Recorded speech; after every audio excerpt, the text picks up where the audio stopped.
Bonjour et bienvenue dans ce nouveau tutoriel de la série sur Python. Aujourd'hui, on va parler des exceptions qui vont nous permettre de gérer les erreurs. Alors, on va commencer par volontairement déclencher une erreur dans notre script en affichant le contenu d'une variable qui n'est pas définie. Et juste en dessous, on va afficher également une chaîne de caractères. On exécute le script et on voit que notre script a été interrompu puisqu'il y a une erreur à la ligne 3. Python nous indique également le type d'erreur. Il s'agit d'une erreur de type nameError. Et on a également un message. Python nous dit que la variable post n'est pas définie.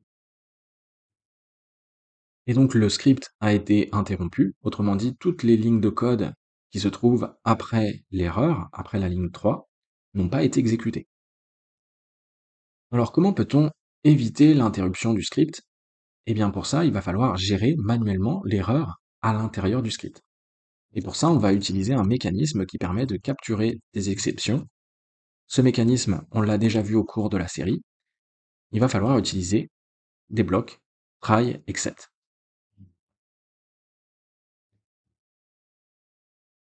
Alors ce qui va se passer ici, c'est que Python va d'abord essayer d'exécuter le bloc de code qui se trouve à la ligne 4, et si jamais il y a une erreur qui est déclenchée, à la place, il va tomber dans le bloc except. Et ici, on va pouvoir gérer l'erreur exactement comme on le souhaite. Par exemple, on pourrait se contenter d'afficher un message dans le terminal. On exécute le script et on voit que cette fois-ci, Python a d'abord essayé d'afficher le contenu de la variable post. Comme cette variable n'est pas définie, une erreur a été déclenchée et à la place, il est tombé dans le bloc except. Il a affiché le message et on voit que le script n'a pas été interrompu puisqu'on a bien également dans le terminal notre chaîne de caractères hello qui s'affiche. Donc on a réussi à gérer manuellement l'erreur à l'intérieur du script. Alors le problème qui se pose, si on se contente d'utiliser le bloc except comme ceci, c'est que Python va capturer littéralement toutes les erreurs. Or, il y a certaines erreurs que l'on ne souhaite pas capturer. C'est le cas par exemple des erreurs qui sont déclenchées lorsque l'utilisateur souhaite interrompre volontairement le script en appuyant sur certaines touches du clavier. Dans ce cas, l'erreur doit être déclenchée et le script doit s'interrompre. Et malgré tout, lorsque on utilise le bloc except, eh bien, cette erreur va être capturée. Alors, pour éviter ça, ce que l'on peut faire plutôt, c'est utiliser la classe exception, qui va capturer la plupart des erreurs, sauf 2 ou 3 erreurs, et parmi lesquelles on va avoir notamment cette erreur qui est déclenchée lorsque l'utilisateur interrompt volontairement le script en appuyant sur une touche du clavier. Alors, pour utiliser cette classe exception, il suffit de la mentionner ici au niveau du bloc except. Et ça va fonctionner exactement comme précédemment. Ça va capturer la plupart des erreurs, sauf 2 ou 3 erreurs, dont l'erreur qui est déclenchée lorsque l'utilisateur interrompt volontairement le script. Alors ce que l'on peut faire également avec les erreurs, c'est utiliser des alias pour pouvoir manipuler les erreurs. Ici, on va rajouter un alias et on va donner un nom à notre erreur. On pourrait l'appeler erreur comme ceci, mais en général, par convention, ce que l'on fait, c'est que on met simplement E au niveau du nom de l'erreur. Et comme ça, on pourrait afficher le message d'erreur. Si on exécute à nouveau le script, on tombe sur le message que l'on avait eu tout à l'heure et qui est le message par défaut associé aux erreurs de type nameError. Et donc comme ça, on peut manipuler notre objet erreur. On peut aller regarder par exemple les méthodes qui sont associées. On a également des propriétés. On pourrait aller regarder la propriété args. On exécute le script et ici on a la liste des arguments qui sont passés dans l'exception. Alors dans ce cas, on a simplement le message, mais on pourrait avoir plusieurs arguments passés dans une exception. Alors le problème qui persiste malgré tout, c'est que cette classe exception, elle reste beaucoup trop générale. Elle capture malgré tout la plupart des exceptions. Or, l'idée, lorsqu'on va vouloir gérer des erreurs, c'est qu'on va vouloir gérer des erreurs précises. On va vouloir gérer des erreurs sur lesquelles on s'attend à tomber. Et donc, plutôt que d'utiliser la classe générale exception, en général, on va utiliser des sous-classes qui vont correspondre à des exceptions spécifiques. Par exemple, ici, on sait que notre variable post n'est pas définie, et donc on s'attend bien à tomber sur une erreur, comme on l'avait vu tout à l'heure, de type nameError. Et donc on pourrait plutôt, ici au niveau du bloc except, utiliser la classe nameError pour gérer cette exception en particulier. Et ici, simplement, on va afficher un message.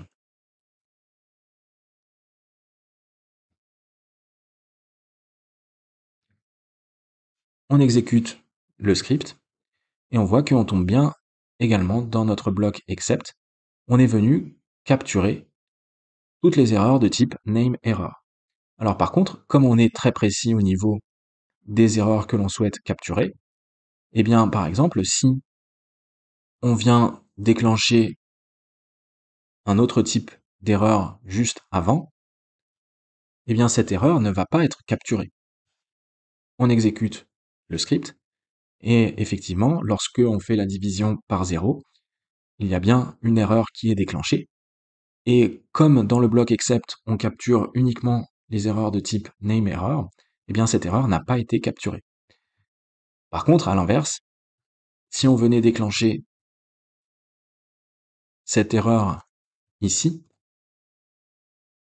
eh bien comme on utilise la classe générale exception, cette classe, elle va capturer la plupart des erreurs, notamment les erreurs de type nameError, mais également les erreurs de type zero division error.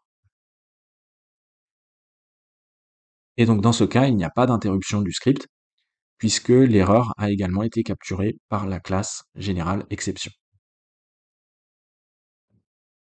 Alors autre chose que l'on va pouvoir faire, c'est gérer plusieurs exceptions, soit en même temps, ou bien les unes à la suite des autres. Alors on va montrer un exemple. On va venir coller ici un tuple avec différentes valeurs. Parfois on a des nombres, parfois on a des chaînes de caractères, et on a également un 0.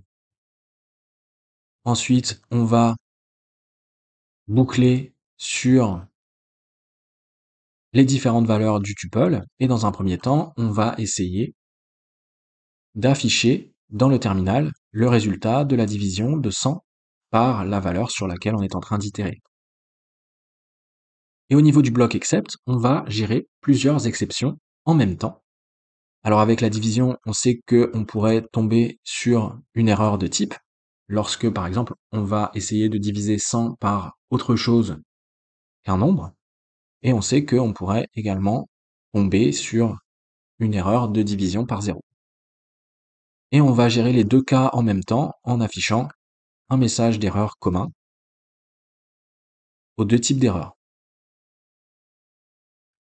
On exécute le script, et on voit que dans la boucle, on a 3 messages d'erreur. Les deux premiers sont liés à une erreur de type, lorsque on a essayé de diviser 100 par une chaîne de caractères, et par contre, le dernier est lié à une erreur de division par 0.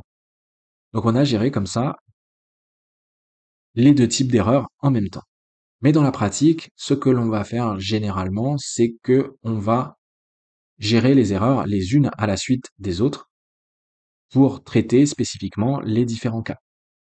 Alors on avait déjà vu un exemple de ça dans la vidéo sur les fichiers, alors on va remontrer cet exemple. On va venir créer ici un fichier texte, et dans un premier temps, on va essayer d'ouvrir le fichier, et ensuite on va traiter les exceptions une par une. Alors avec les fichiers, on sait qu'on pourrait tomber sur une erreur de type file not found. Et dans ce cas, on va afficher un message.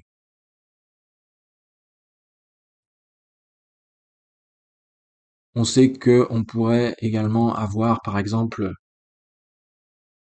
des erreurs sur des opérations d'input-output.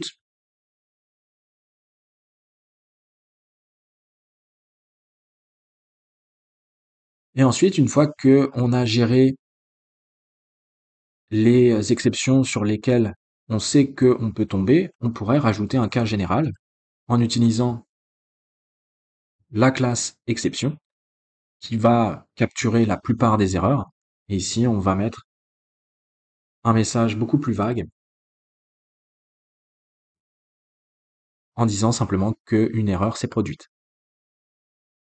Autrement, s'il n'y a pas d'erreur, on va venir lire le contenu du fichier et ensuite, on va venir afficher le contenu dans le terminal. Et on pourrait rajouter un dernier bloc, c'est le bloc finally, qui va être exécuté coûte que coûte, peu importe si il y a une erreur ou non. Et dans le cas des fichiers, eh bien, il va être important de fermer les fichiers une fois qu'ils ont été utilisés. Ça va permettre de libérer la mémoire qui a été utilisée pour le fichier. Alors on va regarder si la variable file existe.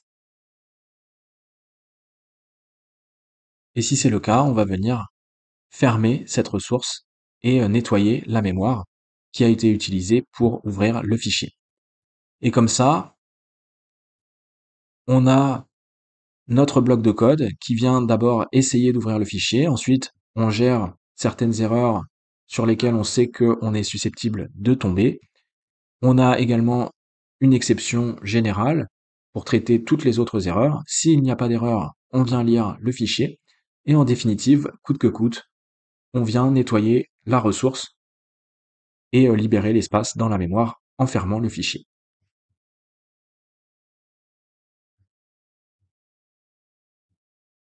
Autre chose que l'on va pouvoir faire avec les exceptions, on va pouvoir lever des exceptions, c'est-à-dire déclencher manuellement dans notre script une exception. Alors on va montrer un exemple.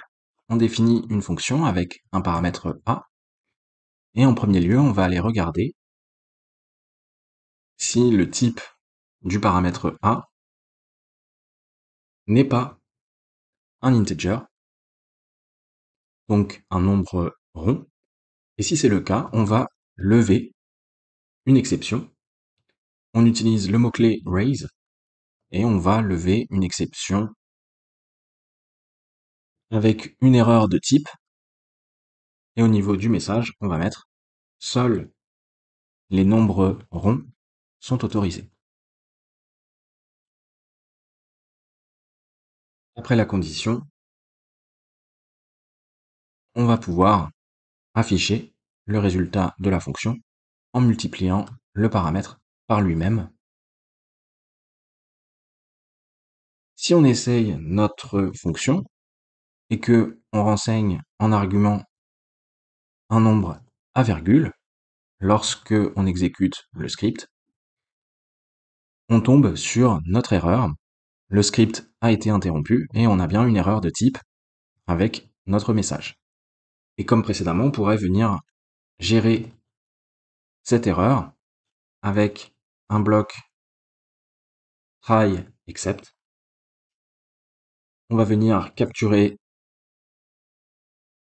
les erreurs de type. On va utiliser un alias pour récupérer l'erreur et on va afficher seulement le message associé à l'erreur. On exécute à nouveau le script. Cette fois-ci, le script n'est pas interrompu puisque on a géré l'exception et on a simplement affiché le message d'erreur. Il va être également possible de créer des exceptions personnalisées. Alors on va imaginer un scénario. Pour illustrer tout ça, on va définir une fonction qui permet de passer une commande. En paramètre, on va avoir l'item que l'on souhaite commander et également la quantité. Et simplement, on va afficher un message.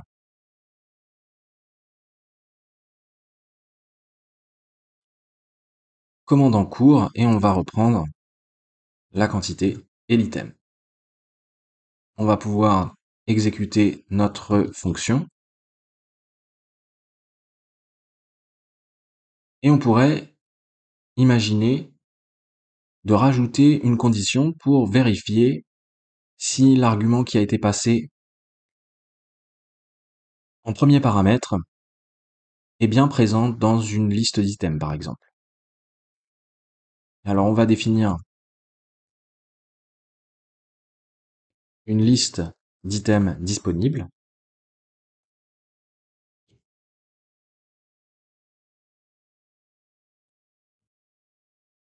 Et juste en dessous, on va rajouter une condition. On va aller regarder si l'item n'est pas présent dans la liste d'items disponibles. Et si c'est le cas, on va venir lever une exception. Et là, ça pourrait être intéressant de créer une exception personnalisée qui correspond parfaitement à ce cas de figure. Alors pour ça, on va simplement définir une classe. On va essayer de trouver un nom descriptif pour cette classe qui correspond à ce type d'erreur en particulier. On va imaginer une erreur de type item invalide et on va venir hériter de la classe de base exception. Alors dans ce cas, on n'a pas forcément besoin de fournir une implémentation pour la classe, donc on va utiliser pass, tout simplement parce que ce qui nous intéresse ici, c'est d'avoir un nouveau type d'erreur, et l'idée c'est d'avoir simplement un nom descriptif qui correspond à ce nouveau type d'erreur. Et on va pouvoir lever notre exception personnalisée et on va fournir un message en disant que l'item n'est pas disponible dans la liste.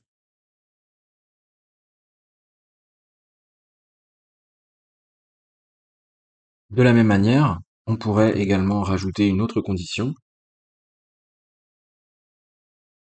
On va aller regarder si la quantité est inférieure ou égale à 0. Et si c'est le cas, on va lever une nouvelle exception. Et comme précédemment, il pourrait être intéressant de créer une exception spécifique qui correspond véritablement à ce cas de figure. Alors on va définir une nouvelle exception. Au niveau du nom, on va mettre une erreur de quantité invalide. Et on va à nouveau hériter de la classe de base exception. On pourrait définir le message d'erreur ici au niveau de la classe, ou bien simplement le passer comme on l'a fait précédemment lorsque on déclenche l'exception.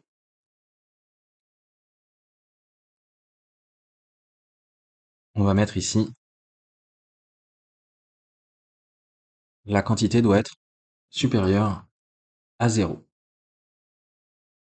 Et maintenant, si on essaye notre fonction et que au niveau du premier argument, on renseigne un item qui n'est pas présent dans la liste, on devrait tomber sur notre première exception personnalisée.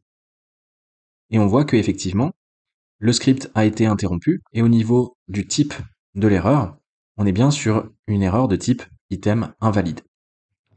Si on remet un item qui est présent dans la liste et que par contre on met une quantité inférieure à 0, lorsque on exécute à nouveau le script, cette fois-ci, on tombe sur notre deuxième exception personnalisée et au niveau du type, on a bien une erreur de type quantité invalide. Et comme d'habitude, on pourrait gérer les exceptions avec un bloc try except. On va venir capturer la première exception. On va rajouter un alias et on va simplement afficher le message d'erreur. On va venir également capturer la deuxième exception personnalisée. Et pareil, on va simplement afficher le message d'erreur. Si on exécute à nouveau le script, cette fois-ci le script n'a pas été interrompu puisque on vient gérer les erreurs. Il y a bien une erreur au niveau de la quantité. On a passé -3 en argument. Et donc on tombe dans le deuxième bloc except et on vient simplement afficher le message d'erreur. Autre chose que l'on va pouvoir faire, c'est relever une erreur. On va illustrer tout ça avec un exemple. On va définir une nouvelle fonction pour traiter les données d'un utilisateur. Au niveau des données, on va utiliser un dictionnaire avec une seule clé, user-id, et au niveau de la valeur, on va utiliser une chaîne de caractères. Et ensuite, on va venir appeler la fonction avec les données. Alors, qu'est-ce que l'on va faire au niveau de cette fonction processUserData? Eh bien, dans un premier temps, on va récupérer l'identifiant à partir du dictionnaire qui a été passé en argument. Et ensuite, on pourrait essayer de convertir l'identifiant en un nombre. Alors pour ça, on va définir une deuxième fonction qui va permettre de convertir une valeur en un nombre. On va utiliser un bloc try except. On va d'abord essayer de convertir la valeur en un nombre, et ensuite on va capturer les erreurs de valeur. Et si on a une erreur de valeur, on va mettre un message impossible de convertir la valeur en un nombre. Autrement, s'il n'y a pas d'erreur, on va retourner la valeur convertie. Et maintenant, on va pouvoir essayer de convertir notre identifiant en utilisant la fonction. Alors d'ailleurs, ce que l'on pourrait faire, c'est passer directement la valeur du dictionnaire en tant qu'argument de notre nouvelle fonction. Et ensuite, on va venir afficher un message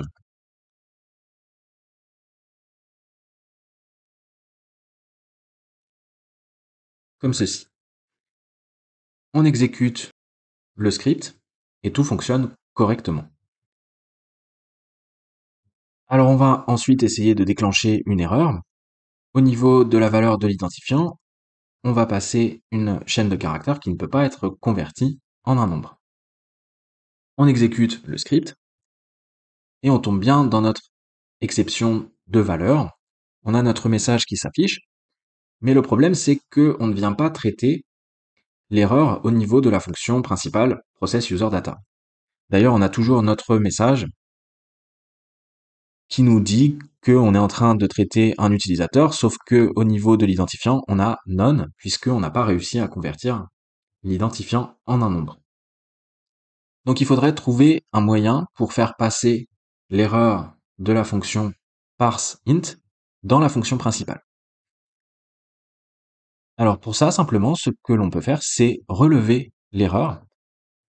Lorsque on va tomber dans le bloc except, pour une erreur de valeur, eh bien on va relever l'erreur en utilisant simplement le mot-clé raise, et comme ça va déclencher également une erreur de valeur lorsque on va appeler la fonction parseInt au niveau de la fonction principale.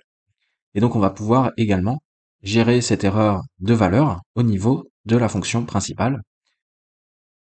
On va rajouter un bloc try except et on va gérer l'erreur de valeur au niveau de la fonction principale. On va rajouter un nouveau message On va dire erreur lors du traitement de l'utilisateur.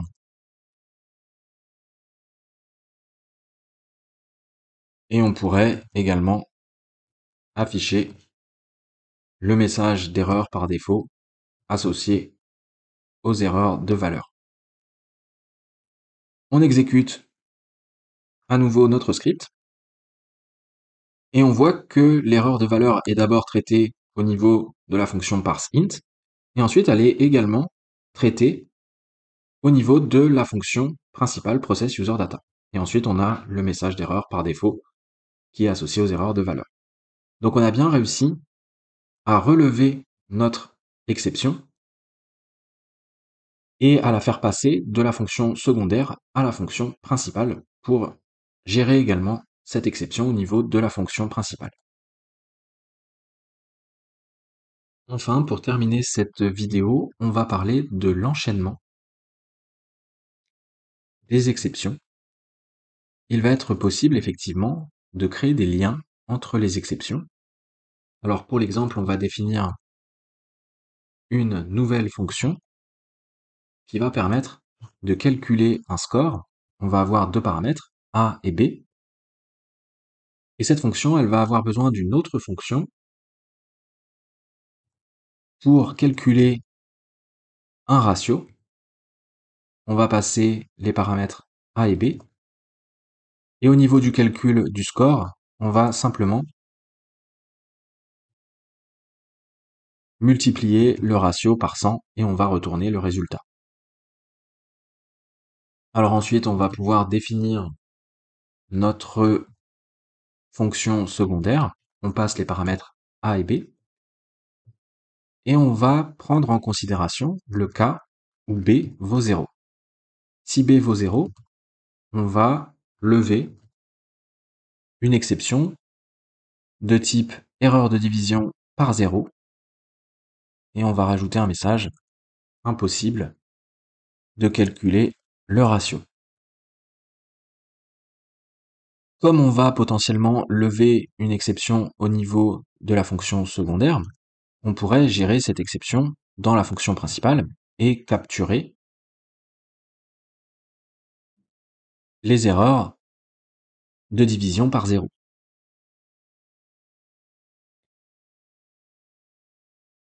Et ici, au lieu d'afficher directement un message, ce que l'on pourrait faire, c'est lever une nouvelle erreur, cette fois-ci une erreur de valeur, puisqu'on n'arrive pas à calculer le score.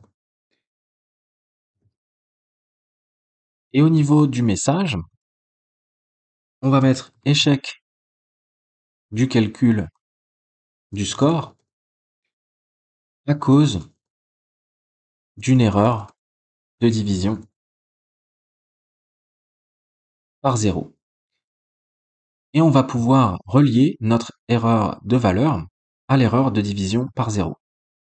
Pour ça, on va rajouter un alias au niveau de notre erreur de division par 0, que l'on capture ici dans le bloc except. Et lorsque on va lever l'erreur de valeur, on va dire que cette erreur de valeur, elle provient de l'erreur de division par 0. Et comme ça, on arrive bien à relier l'erreur de valeur et l'erreur de division par 0. Et ensuite, lorsque on va vouloir exécuter la fonction principale, comme on sait que on va potentiellement tomber sur une erreur de valeur, on va utiliser un bloc try except. On va venir déclencher la fonction principale. Ici, volontairement, en deuxième argument, on va mettre 0. Et on va venir capturer potentiellement les erreurs de valeur. On va donner un alias. On va commencer par afficher le message de l'erreur de valeur. Et ensuite, on pourrait aller regarder la cause de l'erreur. Et pour ça, on va pouvoir utiliser une propriété cause. Et lorsque on va exécuter notre script, on voit qu'on a d'abord notre premier message d'erreur, qui concerne l'erreur de valeur, et ensuite on a également la cause de l'erreur, qui provient cette fois-ci de l'erreur de division par 0. Donc on a réussi comme ça à relier l'erreur de valeur et l'erreur de division par 0. On indique bien que l'erreur de valeur provient au départ d'une erreur de division par 0. Et donc on va pouvoir comme ça enchaîner les exceptions. Et voilà, c'est ainsi que s'achève cette vidéo sur les exceptions. J'espère que ça vous aura plu. Et je vous dis à très bientôt pour la suite de la série sur Python.